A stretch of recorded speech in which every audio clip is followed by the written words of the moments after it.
For decades, Americans have come to view the Hashemite Kingdom of Jordan as an indispensable ally in the Middle East, committing billions of taxpayer dollars to support Jordan's budget, economy, and military.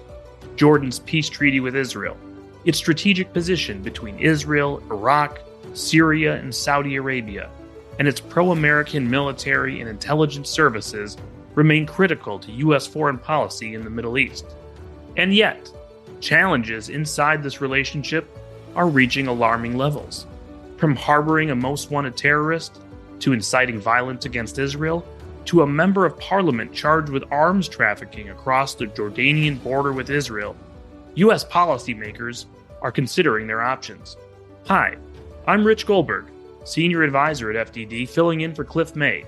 Today I'm joined by FDD's Senior Vice President for Research, Dr. Jonathan Schanzer, and Joe Truzman, Research Analyst at FDD's Long War Journal, as we assess the state of the U.S.-Jordanian relationship. Thanks for joining me here on Foreign Policy.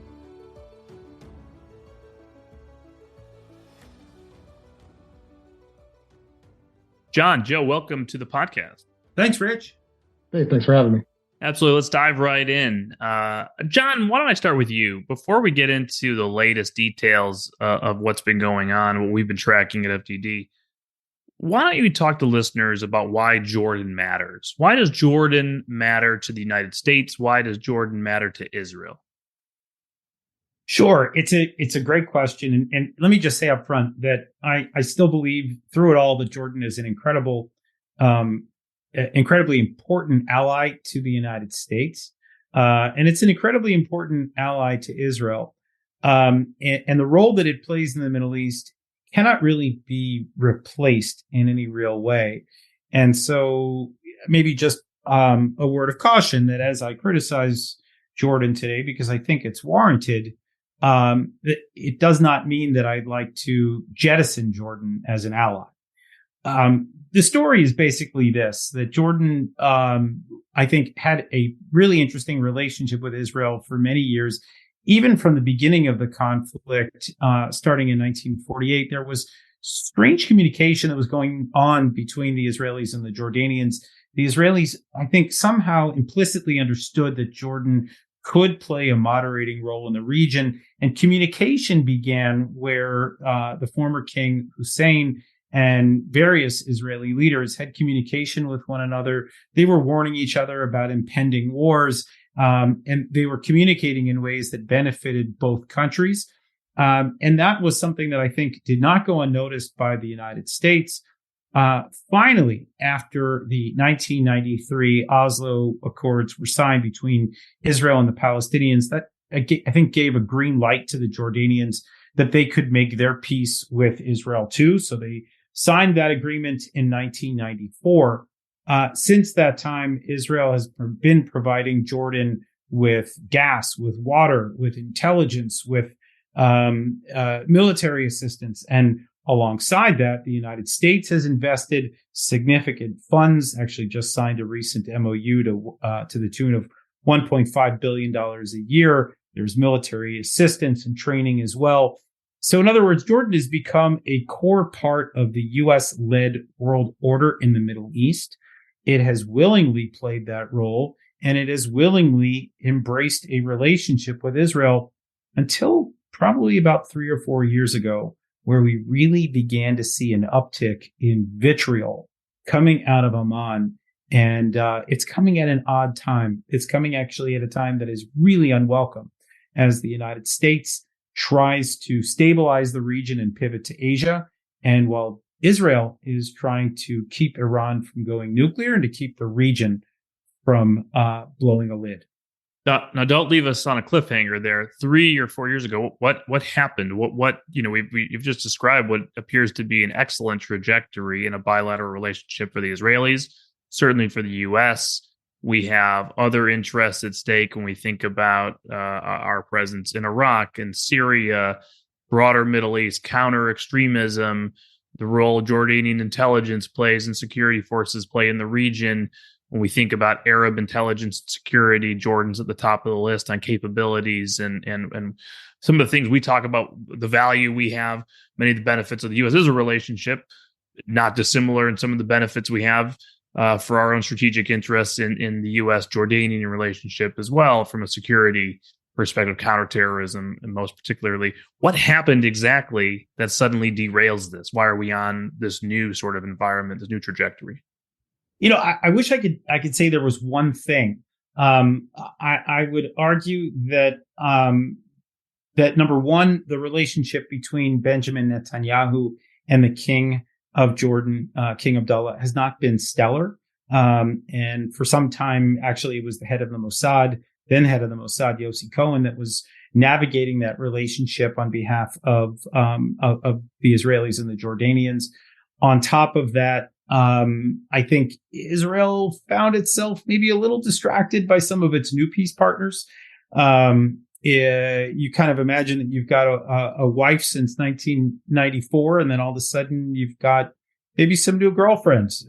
You could maybe describe that as what's just happened with the Israelis with the advent of the Abraham Accords, right? This was, just not too long ago. This was 2020, where all of a sudden the UAE, Bahrain, Morocco, Sudan all come out of the woodwork. They normalize with Israel, and Israel's spending more of its time thinking about how to please and work with some of these new partners.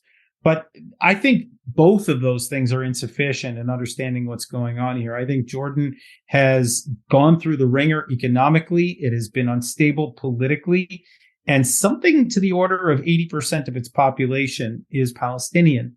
And if you're trying to perhaps allow for a safety valve among a restive population, you're trying to make sure that you keep a lid on the political and economic frustrations in your country. It actually makes perfect sense to really engage in this kind of vitriolic rhetoric that we have seen Jordan engage in with regard to Israel. I think a lot of it is unprovoked. I think a lot of it is exaggerated. I think a lot of it doesn't need to be made public, but it has been made public. And I think it serves that role of appeasing that majority Palestinian population that hold a dim view of Israel and probably always will. It's interesting to me, John, when you talk about it, because as I reflect on certainly the last 10 years plus, and I look for some of the indicators that this is going to at some point become a strategic contradiction that both the Israelis and the Americans will have to deal with. There are signals along the way. We know that UNRWA, we've talked a lot about UNRWA at FDD, and in past podcasts, the Cliff has hosted, you and I, John, have written on this. We know that Jordan hosts one of the largest populations of Palestinian refugees, quote unquote, served by the UN Relief and Works Agency. Only they're not really refugees. They're living in Jordan, essentially as Jordanian citizens. You could easily convert the assistance the United States gives to UNRWA for quote unquote refugees to bilateral assistance to Jordan. You just mentioned we're giving them almost $1.5 billion, but the Jordanians won't let that happen. In fact, they're the leading opposition among friends of the United States to any sort of reform to UNRWA. Clearly something else going on below the surface there. And Joe, I'd like you to weigh in on this as well. We've also had for many years an indictment from the U.S. Justice Department for one of the FBI's most wanted terrorists, in Alam al-Tamimi, who is wanted for 22 years ago being part of the Sbarro terrorist attack we all recall, for those who remember, at the height of the Intifada, the second Intifada. That horrible attack killed 2 American citizens. And she's hanging out in Jordan now as a talk show host, celebrity, kind of outrageous, while there's a rewards for justice bounty on her head. How does that exactly even happen? Yeah, you nailed it. Tamimi is basically, she's a celebrity in Jordan. She, like you said, she played a role in the Sbarro bombing in Jerusalem, the pizzeria that killed, I believe, 15 people, including 2 American citizens. Yeah, she has a bounty on her head, and she was released. Actually, she was in Israeli custody. She was in jail. She was in prison, but she was released during the Gilad Shalit deal in 2011, and she moved to Jordan, where she has been in refuge ever since. And we'll talk about this a little bit later, I think. But there are opportunities, I think, to have her extradited, but we can talk more about that after, I think. But yeah, she's living in a life of luxury right now. I mean, her husband was deported to Qatar not so long ago, which is nice, I suppose, but it's not her, and she needs to be brought to justice for what she did. So right now, opportunities are there, have presented themselves to possibly have her extradited, but we can talk about more of that after. And for those that weren't tracking the Gilad Shalit reference, this is an Israeli soldier who was captured many years ago. There was a lot of pressure on the Israeli government to negotiate with Hamas some sort of a prisoner exchange. And in fact, ultimately, he was traded back to Israel and released from captivity in exchange for an enormous number of Palestinian terrorists who were imprisoned. One of them, Tamimi, who had been tried and convicted and imprisoned for that role in Sbarro, and she then moved to Jordan, where she's been given safe haven since then. John, I want to come back to you. Let's fast forward. Now we're back here in 2023. King Abdullah of Jordan has now been on the throne for 24 years, right? It'll be 25 years, I think, next year, since King Hussein, his father, died. That's a generation of really being able to compare a record of King Abdullah to his father. How do you compare Abdullah's foreign policy, particularly towards Israel, as compared to his father's? Before I answer that question, I just want to say one quick thing about Ahmam Tamimi. When you talk to the Jordanians about her case, they will say that she already served a sentence, and that when she was released by the Israelis in that Gilad Shalit prisoner swap, her term was done, and that the request to extradite her essentially put her into double jeopardy, and that pursuant to their legal system, their hands are tied. Now, whether that's true or not, we could discuss. And by the way, whether that's respectful of American law or America's needs, given the great weight that America holds in Jordan, I think that's another discussion entirely. But I did want to make sure that that folks understand at least the Jordanian perspective. I'm not saying that it's right, but it is, I think, the argument that's been made. And they claim on top of that, John, that there is no extradition treaty in effect right now, even though we know that there was one signed in the 1990s and it was in effect. They somehow claim it was either nullified or it didn't go into effect, and so that they don't actually have to extradite just because the Justice Department has indicted following her release from Israeli prison. Correct. And I think, and I think the Israelis look at this, and perhaps some in the United States, certainly the families of those Americans that were killed will look at this and say that Jordan's dragging its feet, and that if it weren't Israelis or Jews that were killed, that perhaps the response would be different. But I do think it's important to at least understand that there are at least legalistic ways of looking at this challenge. It's not just simply a finger in the eye of the United States or of Israel, but that, there are processes that are being worked through. And I don't know if they're done. I agree. But my only point in bringing it up is there is a street element to why she is not extradited to the United States. Question. She's a celebrity on the Palestinian Correct. street. Yeah. And I think Joe's point that she has some sort of a celebrity status. There's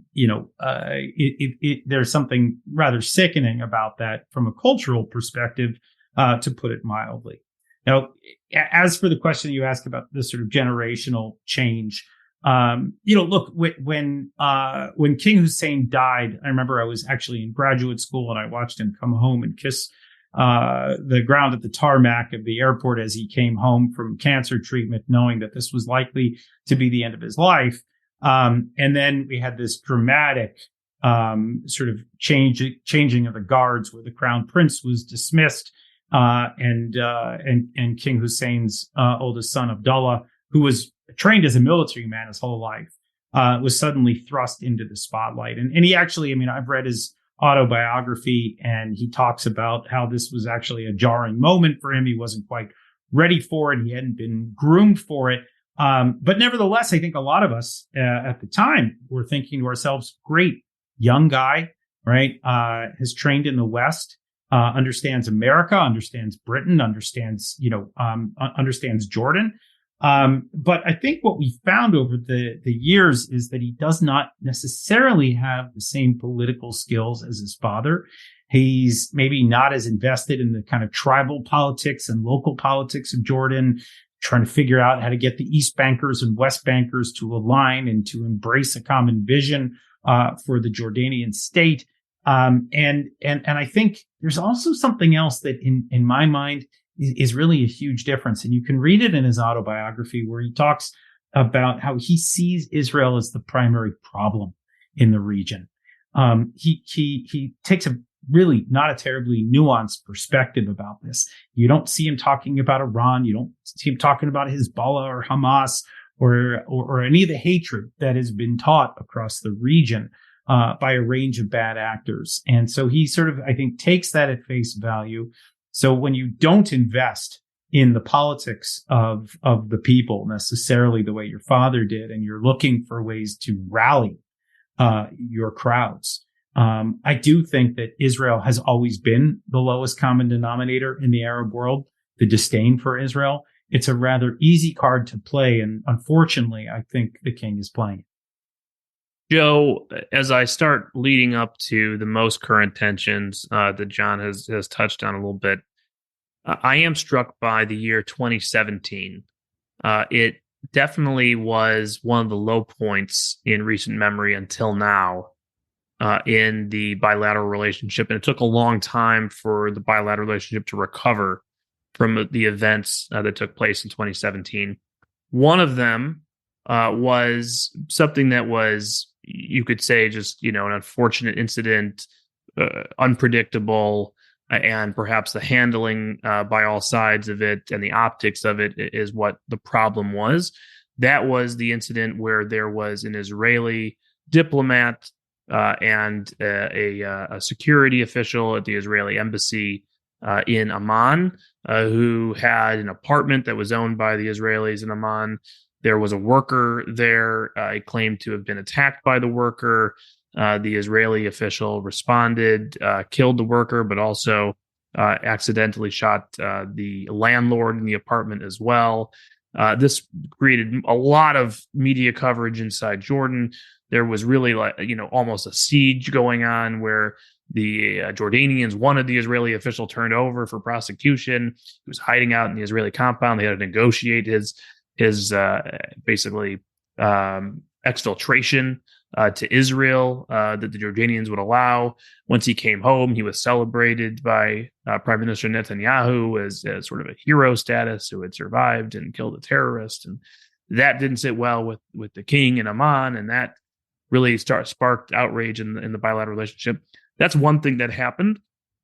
But the other thing that really, I think, is interesting that happened that year was the installation of some security elements, including metal detectors on the Temple Mount or on the Al-Aqsa compound, as the Muslims would call it, that sparked outrage in the Muslim world, but in fact, intense protests and almost riots that were destabilizing in Jordan. Jordan protesting this move, and the Israelis ultimately succumbing to the pressure and removing these security elements on the Temple Mount, including those metal detectors.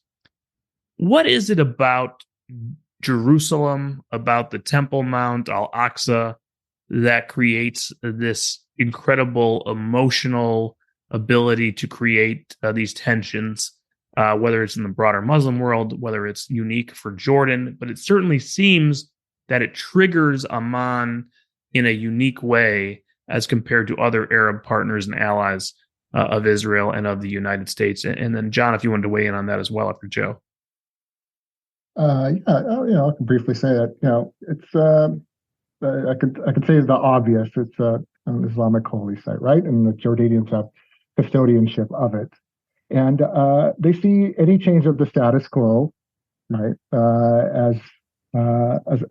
as a major problem. Like you mentioned with the changing of, with adding even small things like metal detectors, right? But I think it's also like a power struggle. Okay, we see a lot, especially media, especially recently during Ramadan this year, we see, this struggle where between Palestinians and Israeli police, Israeli border police, where Israeli police will go in and clash with Palestinians, and it obviously, yes, it looks bad on TV, but I think what the Jordanians are trying to do, and they have been trying to do for some time now, is they want to make sure they're trying to establish themselves as the custodians of the mosque, of the Temple Mount or Al-Aqsa Mosque, and but there's other elements here, and we see it this power struggle with even Hamas as well. For example, just now during Ramadan, there's a huge pro-Hamas banners flying on the grounds of Al-Aqsa Mosque. So there's you can see there's different elements there of this power struggle between the Jordanians, the Israelis, and now Hamas. But again, it's a very sensitive site, and it just goes back to establishing who the dominant force is that controls the mosque. But again, I'd love to hear from John about this. Yeah, I mean, look, the 1994 peace agreement gives Jordan an official role to play in the custodian of the Al-Aqsa Mosque. They have control over elements of the Waqf, as it's known, the religious authority. They've got guards that they can dispatch. And this bestows upon the Jordanians a certain amount of legitimacy. I mean, don't forget, first of all, that the Jordanians between 1948 and 1967 occupied East Jerusalem and therefore occupied this mosque, and they controlled it. And this was when the king had designs over, the former king had designs over all of the West Bank and wanted, after 67, wanted to reclaim it. And what's interesting is that now that this has been formally established since the mid 1990s, what we're beginning to see is a certain amount of encroachment on the part of the Jordanian government. I mean, during the UN General Assembly last year, there were statements made by the king where he's accusing the Israelis of violating the religious rights of Christians, right? This is a step beyond where I think Jordan's role has always been. I think a lot of people found it very confusing, not least because we didn't really see the facts associated with these claims. It was a kind of a spurious claim to begin with. But you get a sense that the king is really trying to grab more authority or grab more power in Jerusalem.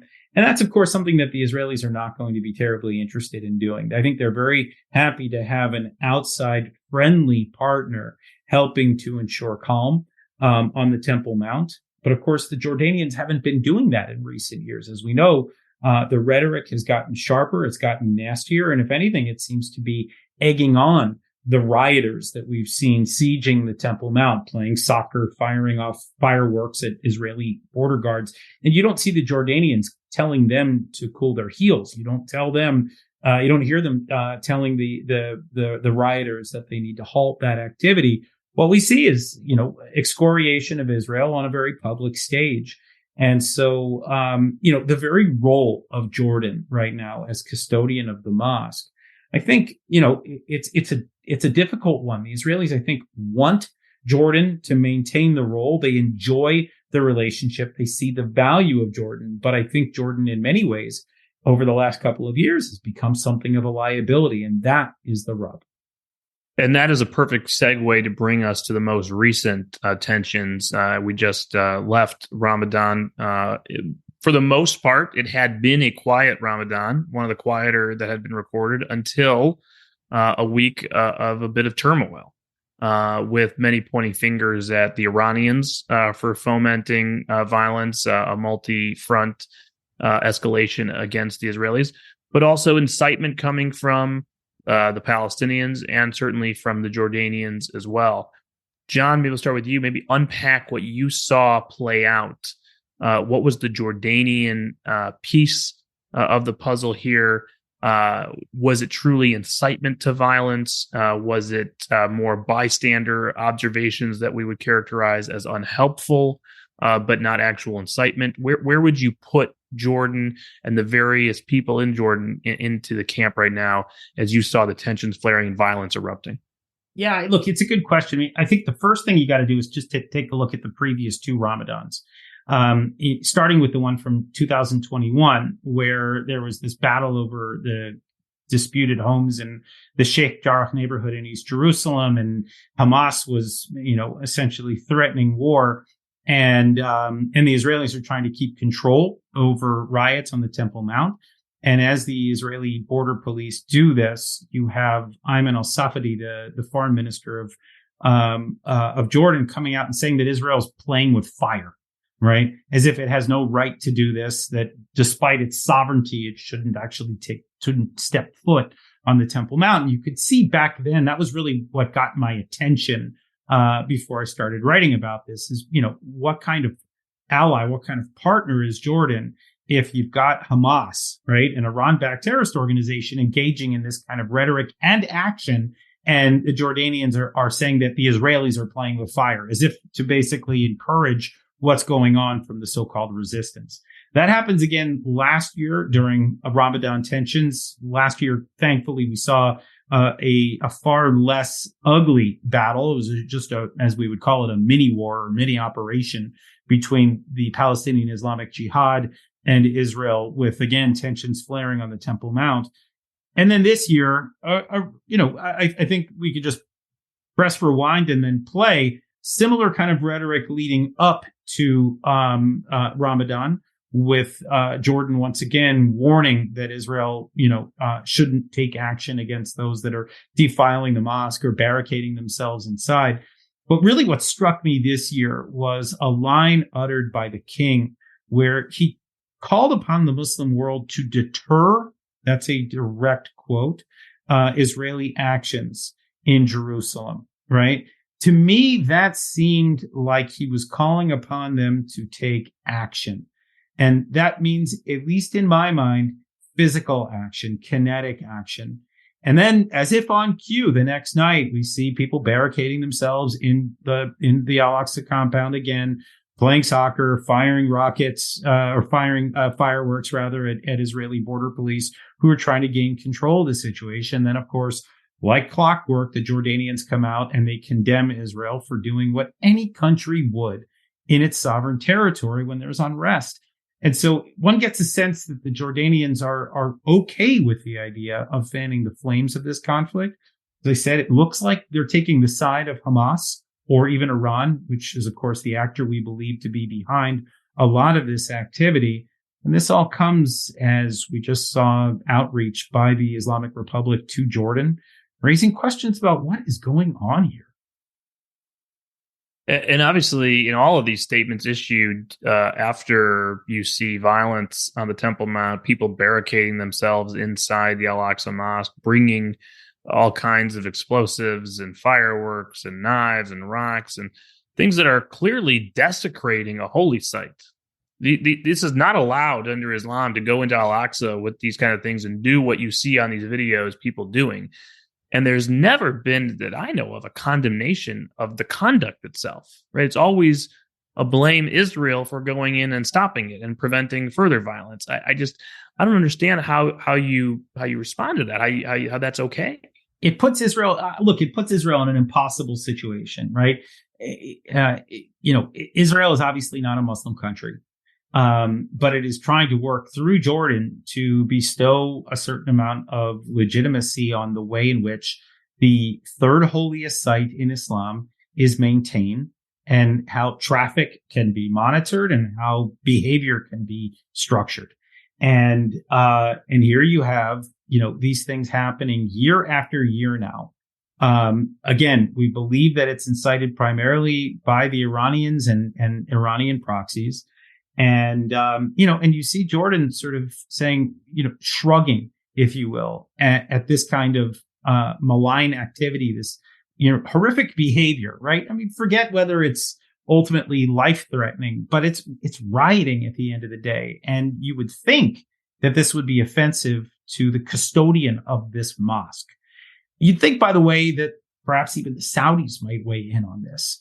or the Emiratis or some of Israel's other Sunni normalization partners, that it would be really the right thing to say, regardless of how you feel about the Palestinian issue, that, hey, guys, this is not the way to express your frustration with your lack of, direction with your national project, right? I mean, that's ultimately what they're doing, is they are acting out their frustrations over their inability to achieve a state by rioting on the third holiest site in Islam.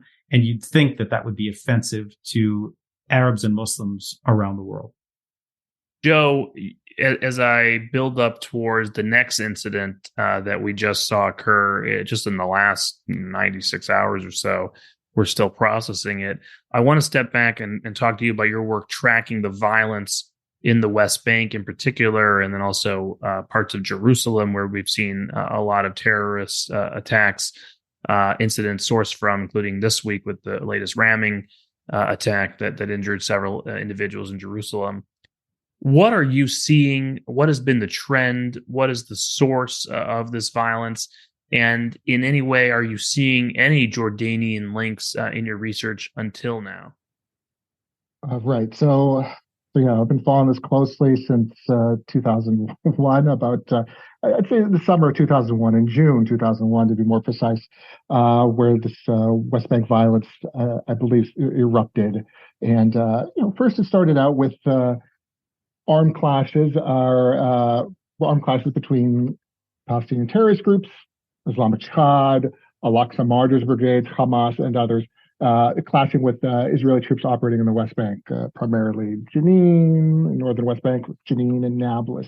But that started to build up, at the beginning in 2022. We started seeing these clashes became routine. I started observing groups a lot of them backed by Iran, expanding in the northern West Bank, specifically, again, Islamic Jihad, a proxy of Iran. And a lot of it, I think, has to do with the weakness of the Palestinian Authority, right? Especially in those areas where they don't have much control over. I think that's a big component to this. So, and this just continued throughout 2022. There were clashes in the West Bank, and then armed groups started to rise, or new armed groups such as the Lions Den came about, and then in March we started seeing this. It turned for the worse inside Israel. We started seeing terrorist attacks in Beersheba, in Tel Aviv, and Hadera, and in other places, and which is, as you mentioned, going on, still continues right now. So it's not good. It's not good. A lot of this, I believe, goes back to Iran, Iran's proxies, Hezbollah, for example. An article I wrote in December last year, we detailed how Hezbollah was smuggling arms into the West Bank. And so a lot of this, again, ties back to Iran. As far as the Jordanians are concerned, the only link that I can see really is incitement. Okay, incitement by members of the parliament, lawmakers, where you hear things like earlier this year, for example. It's a perfect example. I think it was in the beginning of January. There was this Jordanian MP, Yonat Freihat. Okay. He referred to Israelis as the sons of apes and pigs, and that they should know that a reaction, and I'm directly quoting here, a reaction from the Jordanians and the Palestinians will happen, and it will be with bullets.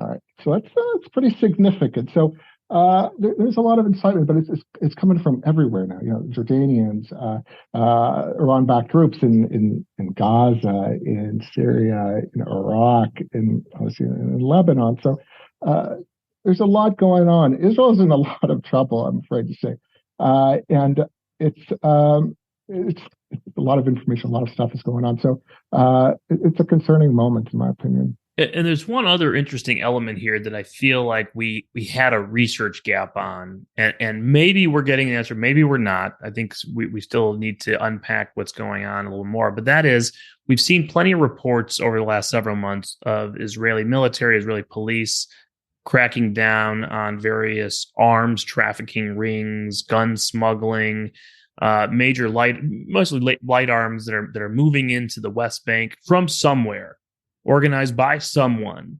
And it's not exactly clear whether it's connected to Iranian links. Is it connected to the violence per se? Is it connected to gang violence that we see among Arab society in general, which is, by the way, its own problem and a whole other podcast to have. And now over the weekend, we see Israel's stunning arrest of a Jordanian MP, another MP, which I'm sure you've been tracking and can talk about, on charges of arms trafficking, arms and gold being brought across the border to support someone who I think we still need to figure out who and for what, and how long has this been going on for? Is it linked to other incidents that we've seen? So why don't you, Joe, maybe help us unpack this. What did we see over the weekend? Who is this member of parliament? What do we know about the allegations, and what might it all be connected to? Right. This is a very serious incident, actually, considering what's been going on in the West Bank and Israel over the last year and a half. So just to briefly unpack it. So Jordanian lawmaker, Imad al-Adwan. So he's a member of the Palestine Committee, staunch supporter of Palestinians, very anti-Israel.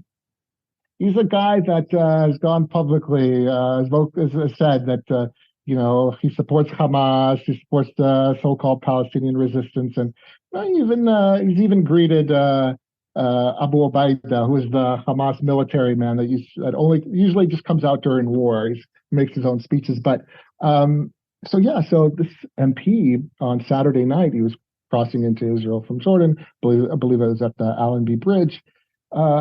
The Israelis got a tip. They got intelligence, according to reports. They got intelligence that a smuggling attempt was in the works. Okay, and they stopped this MP.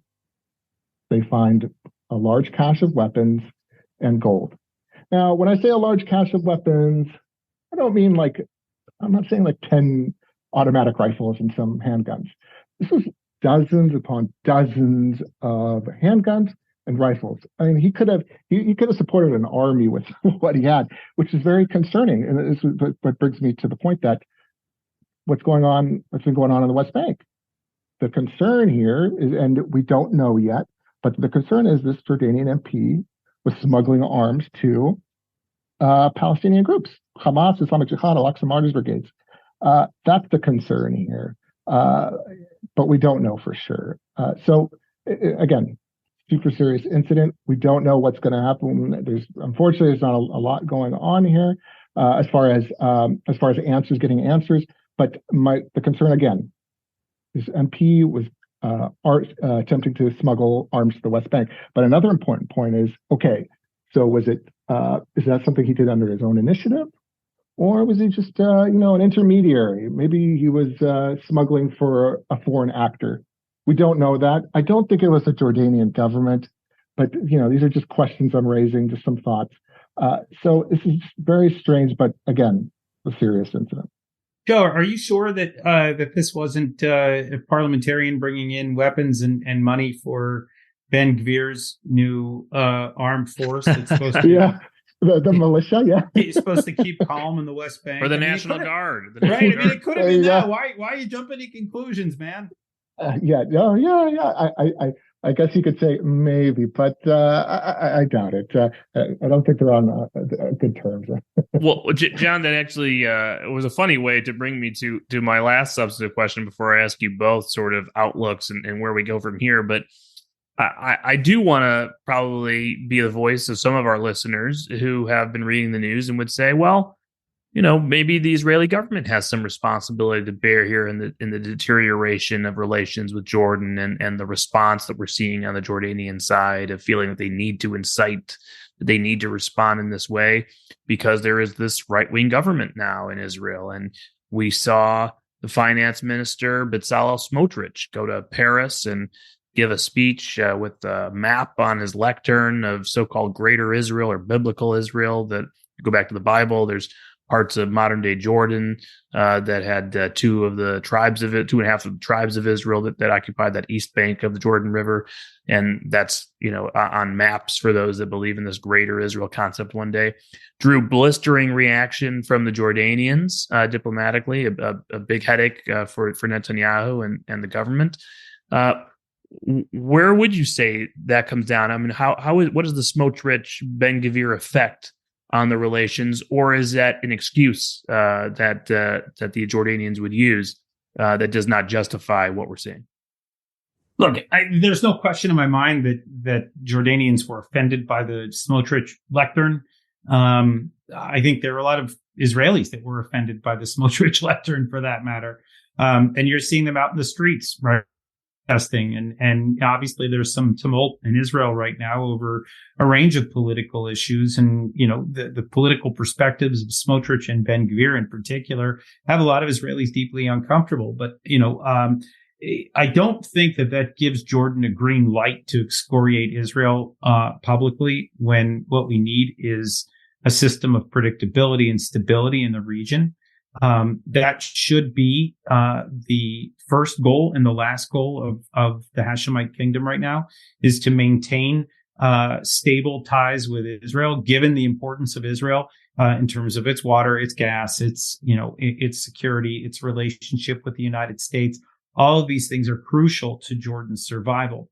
One gets a sense that Jordan, I think, is under the assumption that it's too weak to fail. That Israel won't let it, part ways with the Israelis. The United States won't let it happen. And so I think there's a sense, anyway, among the Jordanians that they can get away with more of this. This is not to say that Israel is perfect in any way. I mean, I think it's fair for the Jordanians to, engage with the Israelis and to criticize the way they handle what goes on the Temple Mount during Ramadan. It's fair for them to criticize Israel and its responses to rockets out of Gaza. It's fair for them to criticize Israel for its reluctance to engage with the Palestinians on two-state solution issues.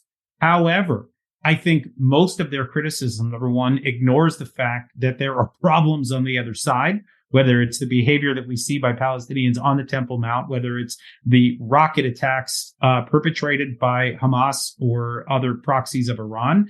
And certainly the Palestinians are not innocent here when it comes to foot dragging as it relates to the two-state solution. And the Palestinian Authority is as guilty as Israel in terms of not wanting to come back to the table, not wanting to negotiate.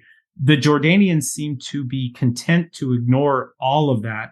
But I think worse, to air all of their grievances in a public way. And all that does is it erodes confidence in the U.S.-led structures that have been created in the region over the last 20, 30 years. And as I think we all know here, that's not a good thing for the United States as the U.S. looks to pivot out of the region, as the U.S. looks to begin to focus more squarely on the Indo-Pacific. In order for us to be able to do that, we need stability in the region. And I think the Jordanians are undercutting the stability that we need. John, you brought me exactly to my last question. To both that was of my you. plan. That was my plan. And well, it's a masterful plan. And that is to go back to one of our first points, and that is we have a situation where the United States taxpayer is providing, I believe, the fiscal year 2024 request from the State Department is over $1 billion in economic support funds for Jordan and $400 million in military financing support for Jordan, and then some other odds and ends and other accounts and spigots here and there. Let's call it $1.5 billion. And you have a thriving Jordan caucus on Capitol Hill. I remember being a part of it when I worked for Senator Kirk and before that Congressman Kirk. Strong support for the king from the foreign ops subcommittees of appropriations, House and Senate. The king is very smart when it comes to U.S. politics and U.S. foreign policy. He comes to Capitol Hill every year when he visits. He goes to meet with the appropriations committee, not the big one, not the full committee, the subcommittees, the House and Senate, and sits there and briefs members and talks to them about what's going on. Really understands where the bread is buttered in the U.S. from the taxpayers. And has this air, as you just said, that Who's going to cut me off? Who's going to condition my assistance? If Jordan collapses, what are you going to do? It'll be a security disaster for the United States, for Israel, for the region, if anything happens to my government. And if you pull my money, then I will be destabilized. The kingdom could fall. You're not going to let that happen. In an environment like that, where there is this feeling of entitlement and an encroachment on the basic understandings that had led to U.S. commitment of this kind, steadfast commitment to Jordan, while balancing the interest that we have in a stable and strong Jordan with trying to curtail this bad behavior we're increasingly seeing. What do we do? What do you advise a policymaker to do? I ask you, John and Joe, please go ahead. Look, for me, it's easy. We've never spelled out what we want from Jordan in the current environment. And what we should want from Jordan is for them to maintain a strong defense, for them to continue to serve as a buffer between Israel and a generally hostile Arab world, and to keep their grievances quiet. That's it, right? This is actually not very hard. Take our money, take our training, keep your mouth shut, right? That really should be the beginning and end of it. It doesn't need to be any more complicated than this. And I think that there needs to be first probably private statements by the U.S. and if that fails, then public statements. By the way, maybe we could also add to that maybe Jordan should just join the Negev Summit, be part of the Abraham Accords infrastructure that it actually belongs in because it has a longstanding peace agreement with Israel, rather than boycotting it, which is what we see now. They didn't even show up to the signing of the Abraham Accords in 2020. That was just, I think, an embarrassment for the entire U.S.-led system. Again, the idea here is that we need to be very deliberate in describing what Jordan's role needs to be in the region. I don't think we need to get to the point where we're threatening to cut off funds. That seems like the nuclear option that is a year or two down the line. I think just laying out clear terms for what is expected of an American ally in an important strategic region, that should be enough for a country that relies so heavily upon the United States the way Jordan does. Joe. Yeah, I think John put it perfectly. I would just add a couple things. I would like to see Jordan become more active in almost like a buffer, like John was saying, but more active as far as what's happening at the Temple Mount. Hamas, from what I've observed, Hamas has a strong presence on the grounds of Al-Aqsa Mosque, especially during sensitive times like we just saw, like during Ramadan. We know, there's a strong Palestinian base in Jordan, but I would like to see Jordan take a more active role in tempering Hamas down, at least, because it's every year I feel like it's things, especially at the Al-Aqsa Mosque, are getting a little worse, more and more, or they're building up, and the Hamas and the other groups are using events at Al-Aqsa Mosque as a pretext to attack Israel, right? So we saw it just a few weeks ago with the multi-front conflict from Gaza, Lebanon, Syria. So I'd like to see a more active role there. And also the rhetoric that's coming from the MPs in Jordanian parliament, it's getting worse. Now, we talked about two of them, but there's a lot more. There is a lot of hate for Israel there. So I'd like to see a more active approach there to change that. It doesn't look good. I only see things getting worse on Israel's borders, either Gaza, Syria, Lebanon, and now with a peace partner like Jordan. It's not a good sign. So those are changes I'd like to see. Hopefully it will happen. I don't know. And me with the final word as your moderator, I would like to see Tamimi extradited to the United States. And I'm sorry, but if you are on the FBI's most wanted terrorist list with a bounty on your head from the State Department's Rewards for Justice program, sitting and vacationing and having fun in Jordan as a celebrity, there is something very, very wrong in the bilateral relationship of the United States and Jordan. And that, above all, would need to be fixed for me to have confidence in the relationship for the decade to come. Thank you so much for joining us, John Schanzer, Joe Truzman. Been a pleasure.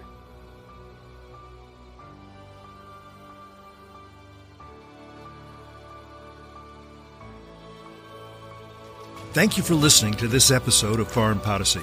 If you enjoyed the show, please rate us, preferably with 5 stars. Ratings and reviews help give us visibility and the opportunity to reach more people who seek to understand the most critical national security and foreign policy issues. Also, make sure to subscribe so you never miss an episode. Follow FDD on social media and visit our website at fdd.org. There you can find research by FDD experts, you can subscribe to all FDD's products, you can catch up on any past episodes you may have missed. Finally, we'd love your feedback, your ideas, your questions, your criticisms. Send us an email at foreignpolicy@fdd.org. Until next time, I'm Cliff May, and you've been listening to Foreign Policy.